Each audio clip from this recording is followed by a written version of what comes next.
디도서 1장.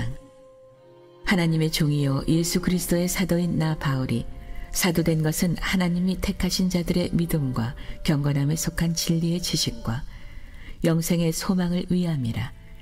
이 영생은 거짓이 없으신 하나님이 영원 전부터 약속하신 것인데 자기 때에 자기의 말씀을 전도로 나타내셨으니 이 전도는 우리 구주 하나님이 명하신 대로 내게 맡기신 것이라. 같은 믿음을 따라 나의 참 아들된 디도에게 편지하노니 하나님 아버지와 그리스도 예수 우리 구주로부터 은혜와 평강이 내게 있을지어다.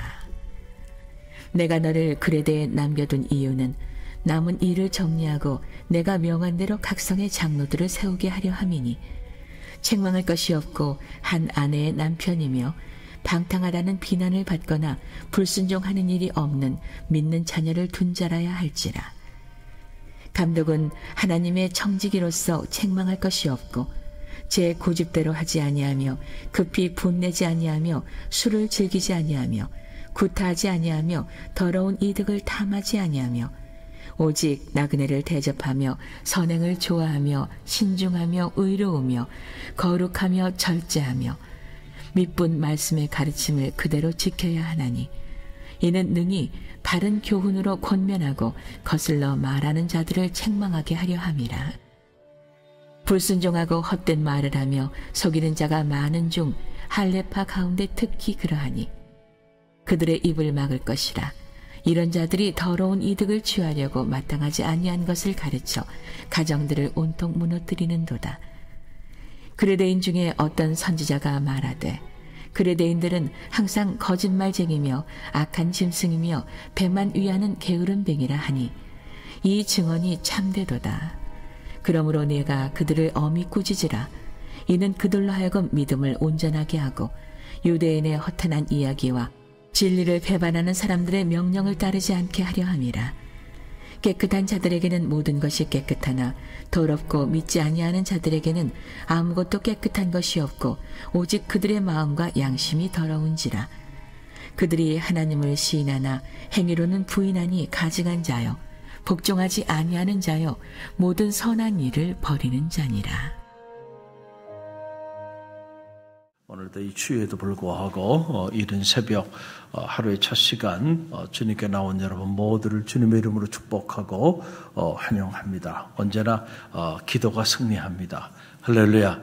아무리 힘들고 어려워도 여러분들이 주님께 나와 기도하며 나갈 때 마음의 근심을 제거해 주시고 또 우리가 계획했지만은 하나님 앞서가셔서 또 놀라운 일들로 역사하여 주실 줄로 믿습니다.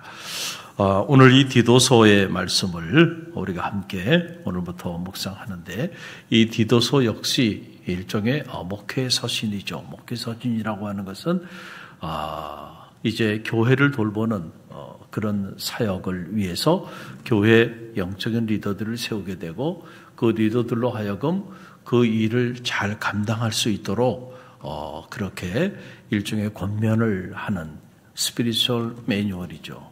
그래서 이 디도라고 하는 이분도 사도 바울의 평신도 동역자였고 그래서 디도로 하여금 바울이 해야 하는 그 일을 디도가 맡아서 할 수 있도록 그에게 믿음으로 권면하며 가르치는 일종의 목회 서신이 오늘 디도서라고 하는 그런 말씀이고 총 3장으로 이루어진 짧은 말씀입니다. 그래서 교회 조직은 어떻게 조직을 해야 하고 그리고 교회 지도자는 어떻게 세워야 하고 그리고 성도들의 삶은 어떻게 관리해야 하는가 이런 부분에 대한 내용들이 쭉 나오는데 전반적인 내용은 이런 겁니다.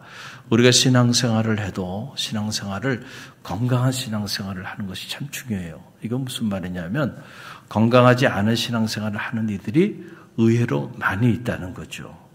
그리고 또 우리 갈릴리 교회가 생활신앙을 강조하고 있는데 신앙생활 아무리 외쳐도 삶이 안 바뀐다.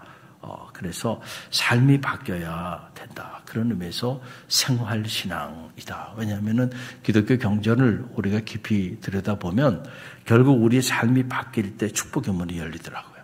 할렐루야. 이걸 우리가 회개 혹은 참회라고 이렇게 말을 해요. 우리가 옛사람의 모습을 가지고 이렇게 쭉 살아갈 때는 아무리 우리가 몸부림쳐도요 하나님이 축복의 문을 열질 않아. 그런데 우리가 그 옛사람의 모습을 청산하고 하나님을 기쁘시게 해드리는 그 일을 위하여 새로운 삶을 시작하게 되면 하나님의 앞에서 인도하시고 뒤에서 끌어주시고 또 여호와 이레로 함께하여 주시고 임마누엘로 함께해 주시고 에베네셀로 함께하여 주시는, 그래서 온통 내 삶 전체가 하나님의 은혜 안에 자리하고 있는 것을 깨닫게 된다. 중요한 것은 하나님의 능력이 없어서가 아니고 오늘 내가 하나님이 원하시는 삶을 살고 있는가 그렇지 않은가를 들여다볼 필요가 있다. 내가 하나님이 원치 않는 선한 일을 도모하며 살아야 되는데 악한 일을 도모하고 살아가고 있다고 한다면 어떻게 선하신 하나님이 그런 나의 삶을 서포팅 해주고 축복해주고 이끌어줄 수 있겠는가. 그러니까 모든 그 문제의 원인에는 하나님이 계신 것이 아니고 오늘 부족한 우리가 있다는 사실을 늘 알아야 돼요. 하나님이 능력이 없어서 여러분의 삶의 문제를 해결해 주시지 못하고 있는 게 아니고 여러분의 삶이 바뀌지 않기 때문에 하나님의 능력이 여러분을 통하여 나타나고 있지 못하다는 사실을 알아야 돼요. 그런데 자, 복음이 변질되다 보니까 이런 부분은 다 가로쳐 버린단 말이에요. 우리의 삶을 성찰하는 부분에 대한 메시지는 사라지고 무조건 축복의 문만 열린다고 말을 해요. 그 사람들이 듣기는 좋죠. 얼마나 은혜로워요. 그러니까는 그런 소리에 구름대처럼 모여드는데 진정한 의미의 삶의 변화가 없고 진정한 의미의 축복의 문이 열리지 않아서 아우성을 치는 거예요. 우리 갈릴리 교회는 성숙한 교회죠. 말씀을 제대로 묵상해야 돼요. 그래서 오늘 이 디도서에 보게 되면 디도서 1장의 문을 열면서 자, 하나님의 교회를 세워나가는 교회 지도자들은 아무나 막 세우면 안 된다는 거예요. 그래서 영적인 자격을 갖게 한다. 그래서 그 자격에 대한 내용이 쭉 나와요. 처음에는 장로의 자격, 그리고 또 감독의 자격 이렇게 나오는데 먼저 이 장로의 자격입니다. 5절로 6절 말씀 함께 읽어봅니다. 내가 너를 그레데에 남겨둔 이유는 남은 일을 정리하고 내가 명한 대로 각 성에 장로들을 세우게 하려 함이니 책망할 것이 없고 한 아내의 남편이며 방탕하다는 비난을 받거나 불순종하는 일이 없는 믿는 자녀를 둔 자여야 할지니라. 그랬어요. 자, 굵고 짧게 디도서에서는 이 장로의 영적인 자격에 대해서 이렇게 말을 하고 있는데 첫째는 책망할 것이 없는 사람이어야 된다. 책망할 것이 없다는 얘기는 무슨 얘기예요? 야, 저 사람 신앙생활 하는데 그렇게 신앙생활하면 안 돼. 기도의 자리, 예배의 자리, 섬김의 자리, 봉사의 자리 본을 보여야 돼. 이렇게 책망할 것이 없어야 돼. 알아서 다 하고 있다는 거예요. 삶이 본이 되고 있는 사람, 또 한 아내의 남편이면서 방탕하다는 비난을 받거나 불순종하는 일이 없는 믿는 자의 자녀를 둬야 한다. 수신제가 지국 평천하라 그랬는데 자기 가정을 잘 다스리는 자여야 된다. 그래서 온 가족이 믿음의 길을 걸어가야 한다. 인과기도된 가정이어야 한다. 그래서 우리 감리교 교리와 장정에 의하면 장로님이 되려면 부부가 인과기도가 돼야 돼요. 그렇지 않으면 그거는 아예 자격 자체가 안 돼. 우리 교회에서 이제 1월 말에 장로 자격 과정 고시를 하게 되는 제가 자격위원장으로 있어요. 그러니까 개교회에서 아무리 이렇게 추천을 했어도 지방에서 심사를 합니다. 그 심사에서 떨어지면 못하는 거예요. 그렇게 까다로워요. 감리교는. 일반 장로교는 개교회에서 이렇게 세우면 그걸로 끝나지만 감리교는 캐톨릭 조직이라 개교에서 세웠어도 지방이 있고 연회가 있고 또 교단이 있어요. 그래서 거기에 따라 교회 법이 있고 그 교회 법에 따라 목회자들도 그렇고 평신도들도 그 법에 따라서 세워지게 되는데 그 세워지는 그 기준에도 가정이 인과기도된 가정이 아니면 장로가 될 수 없습니다. 그 첫 번째 조항으로 나와요. 근데 이제 많은 이들이 이런 걸 모르고 자꾸 아이고 이런 얘기 저런 얘기해요. 너무 안타깝죠. 그런 걸 보면 자 그래서 이 장로의 자격은 책망할 것이 없어야 한다. 그리고 경건하며 자기 가정을 믿음 안에서 잘 지키는 자여야 한다라고 하는 거고 그 다음에 이제 감독의 그 자격에 대해서 나오는데 이 감독은 우리가 지금 말하는 교단의 감독 물론 그 교단의 감독도 교회 지도자니까 해당되는 부분이에요. 그러나 당시 이 비숍이라고 하는 거는 교회 안에 직분자들 중에서 중직자들을 말하는 거예요. 자, 그 사람들의 영적인 자격에 대한 내용이 나오는데, 그 이제 7절로 9절을 말씀해요. 7절로 9절 함께 읽어봅니다.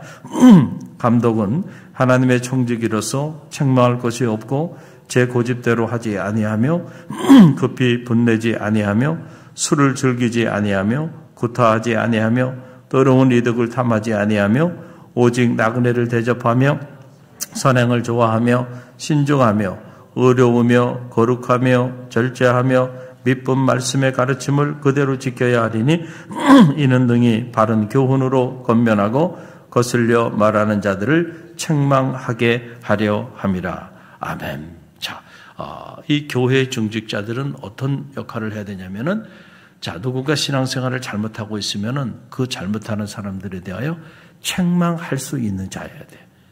그래서 감리교는 권사부터는 이제는 권면하는 사람들이야. 누군가 신앙생활 하는데 좀 이렇게 시험에 빠져 있으면 가서 권면해서 그 나약한 믿음을 강한 믿음이 되게끔 이렇게 끌어주는 사람. 이게 이제 권사야. 그리고 또 누군가를 신방을 받는 사람이 아니고 권사부터는 신방을 하는 사람들이야. 할렐루야. 그래서 나약한 사람들을 돌보고 기도회를 인도하고 말씀을 전하고 자, 이 정도 영적인 그 위치에 서는 사람. 지금 여기로 말하면 감독에 해당하는 그런 직책을 가진 사람들. 바로 이게 권사. 장로님은 뭐 말할 것도 없고요. 준성직자의 그런 반열에 있는 분들이니까 모든 영적인 삶에 본이 되어야 한다라고 하는 그런 얘기인데 자, 여기 보게 되니까 그래서 조건이 자, 여러 가지가 조목조목 나오죠. 첫째는 책망할 것이 없어야 한다. 그러니까 흠이 없는 자여야 한다라고 하는 거. 이게 어렵죠. 책망할 것이 없다라고 하는 게 그러니까 모든 성도들의 본이 돼야 한다. 귀감이 돼야 한다. 그런 사람이 책망할 게 뭐가 있겠어요? 칭찬받을 일밖에 없죠. 자, 또 제 고집대로 하지 않아야 한다. 이게 고집이 문제예요. 고집이. 많은 경우 이 고집 때문에 쓰임받지 못하는 이들이 많이 있어요. 열심히도 하고 열정도 있고 다 좋은데 중요한 순간에 이렇게 이 고집을 부리기 시작하면은 컨트롤이 안 된다. 통제가 안 되고 제어가 안 되고 조화가 되지 않아요. 왜냐하면 내가 계획하고 내가 추진한 일이야. 거기에 대해서 누군가 조금 조화를 요구하면 그걸 받아들이지 않아요. 그리고 그냥 자기 고집대로 끝까지 주장하고 자, 그런 분들이 간혹 있어요, 없어요? 있죠. 그런 분들은 지도자로 세우면 안 된다. 왜냐하면 개인의 삶도 어려운 사람인데 그런 사람들이 지도자가 되는 순간 공동체 전체가 어려워진다는 거예요. 자, 그리고 급하게 분을 내지 말아야 한다. 한국 사람들이 화가 많죠. 그래서 화병이 요즘은 뭐 전 국민이 화병에 걸려 있는 상황이니까 보이지 않게 다 이게 정서적으로 다 어려움을 당하고 있는 거예요. 지금 나라가 어려우니까. 이게 이제 오래 가게 되면 이게 마음의 병이 되는 겁니다. 우리도 모르는 사이에. 그래서 우리가 건강한 그런 영성을 갖지 못하게 만드는 거예요. 정서적인 데미지가 오는 겁니다. 이게. 자, 그래서 조금만 저기 하면 막 화가 나기 시작하고요. 그래서 이 화를 내는 거, 급하게 화를 내는 거, 아무 이유 없이 아주 사소한 일에 이런 경우는 피해야 된다. 또 술을 즐기지 않고 구타하지 않는 사람이어야 한다. 이거는 뭐 말할 것도 없죠. 그리고 더러운 이득을 취하는 사람이면 안 된다라고 하는 거고 나그네를 대접하고 그리고 선행을 좋아하며 신중하고 의로우며 거룩하며 자기를 잘 자제할 수 있는 그런 사람이어야 한다. 그러니까 어떤 세상적인 스펙은 없습니다. 여기서 사람이 사회적으로 유대인이고 유대인 중에 무슨 고위 관료고 이런 어떤 사회적인 세상적인 스펙은 단 한 조건도 나오지 않아요. 학교를 어디 나오고 무슨 지위가 어떻게 되고 여러분 하나님의 교회를 다스리고 그런 교회를 세우는 데는 그런 것들은 부자적인 거지 그게 중요한 게 아니에요. 영적인 것들을 얘기하는 거잖아요 지금. 할렐루야. 그래서 이 영적인 조건이 갖춰져야 그래야 이런 분들을 교회 임원으로 세우고 교회 지도자로 세워서 그래야 이 사람들이 또 다른 믿음이 연약한 자들을 책망하게 하려 함이라 이렇게 나오잖아요. 그러니까 누군가를 영적으로 권면하고 지도를 해야 되는데 본인의 삶이 귀감이 되지 않으면 지도할 수가 없어. 그렇죠? 나의 예배 생활, 내 기도 생활, 내가 봉사 생활, 전도 생활 이런 것들이 내가 귀감이 되지 않으면 누구에게 말할 수가 없잖아요. 그래서 여러분 교회 지도자가 되는 일은 참 힘든 일이에요. 그렇죠? 너무 힘든 일이야. 왜냐하면 내가 삶으로 본을 보여야 돼. 할렐루야. 여러분 한번 생각해 보세요. 제가 새벽 기도를 하지 않는다고 한번 생각해 보세요. 왜냐하면 목사님이 하는 일이 여러분이 생각하기에 목사님 무슨 일이 하나 생각하시겠지만 새벽부터 새벽 4시에 출근해가지고 밤 10시, 11시까지 일해요. 이 세상적으로 말하면 노동법으로 말하면 이건 말도 되지 않는 노동을 하는 거예요. 정신 노동을 해요. 주말도 없이 돌아갑니다. 이게 사명이니까 하지. 일반 직장이라면은 이건 말이 안 돼요. 말이 안 돼. 자, 그런데 피곤하죠. 월요일날 피곤하니까 또는 평일날도 피곤하고 힘드니까 새벽 기도 안 할 수도 있잖아요. 좀 쉴 수도 있잖아요. 아니에요. 근데 여러분들 생각하기에 만약에 제가 그렇게 들쑥날쑥거리고 만약에 새벽 기도를 그러다가 그냥 하지 않고 성도들끼리 기도 생활 하세요. 예배 생활도 성도들끼리 좀 알아서 좀 하세요. 다 그렇게 한다 그러면은 여러분 어떻게 되겠어요? 그렇죠? 그 지도자는 본이 돼야 돼. 할렐루야. 피곤해도 추워도 그래도 사명감을 가지고 자기 자리를 지켜야 돼. 이게 중요해요. 각자 다 자기 자리들이 있어요. 할렐루야. 특별히 지도자들의 자리들이 있어요. 그 자리를 지키는 사람들이 돼야 돼. 할렐루야. 그러니까 그게 생각만큼 쉬운 일은 아니다는 거예요. 할렐루야. 쉬운 일은 아니에요. 그래서 우리가 영적으로 하나님의 도우심이 필요해. 성령의 도우심이 필요해. 성령께서 우리 가운데 지혜도 주시고 열정도 주시고 기쁨도 주시고 능력도 주시면요. 능히 감당하고도 남음이 있고 오히려 그런 사역을 통해서 하나님이 주신 하늘의 행복이 있고 그리고 내가 하나님을 위하여 헌신했더니 하나님이 내 인생에 또 돌아보니까 모든 걸 또 책임져 주시네. 할렐루야. 부어주는 축복이 있어요. 할렐루야. 그래서 우리가 이런 영적인 지도자로 살아가는 것이 큰 십자가인 것처럼 보이지만 사실은 그게 영광이에요. 그 십자가가 나를 살립니다. 그 십자가가 나로 하여금 축복의 문도 열리게 하시고 그 십자가가 나의 가문을 통해서 신명기의 축복의 문을 열어주세요. 언제나 하나님은 하나님의 사역을 감당하는 사람들을 축복하는 겁니다. 여러분 우리가 이 사실을 잘 알아야 돼. 그래서 전도하다가 질병도 치유되고요. 전도하다가 여러분 하나님의 역사도 체험하는 거예요. 어제 제가 이렇게 잠시 오전에 사역하다가 너무너무 좀 답답해서 산책을 좀 해야 되겠다 해가지고 이렇게 발바닥 공원을 해가지고 어디에요? 먹거리 마을 그쪽 우이령 가는 데까지 올라가서 한 바퀴 돌고 걸어서 이렇게 왔어요. 가는데 보니까 저 감자탕 교회 신도님이신데 꼭 예수 믿어야 돼요. 꼭 예수 믿어야 돼요. 그러면서 이 건빵하고 전도지 보니까 주보더라고요. 그걸 나눠주는데 날씨는 추운데 말이죠. 그래서 혼자 나오셨어. 혼자. 그래서 나고, 참 저런 분이 있다. 그리고 내가 이렇게 집에 가져가서 지금 이렇게 이제 보고 있는, 할렐루야. 그러니까, 자, 누군가는 그렇게 간절하게, 제가 누군지도 모르는데, 꼭 제가 지나가는데도, 받아갖고 지나가는데도 꼭 예수 믿어야 돼요, 예수 믿어야 돼요. 근데 그 간절함이 느껴지더라고요. 저런 귀한 분들이 있구나. 이 추위에, 건빵 하나에 그 교회 주보 나눠주는 거예요.